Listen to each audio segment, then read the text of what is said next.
let's take a look at new Volkswagen Tiguan 2024 model year.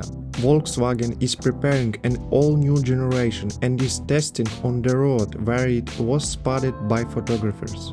Based on this, I made a rendering and we can see what a new Volkswagen Tiguan could be. The front will have a new headlights and a completely new grille. In the rear, there will be new lights across the entire width of the car. Many of the company's cars already have these lights design.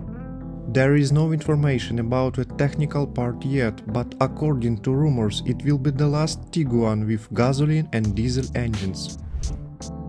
It will premiere in late 2023 and sales will begin in 2024. Write in the comments if you like the exterior of the new Tiguan. Also subscribe to the channel. See you in the next videos.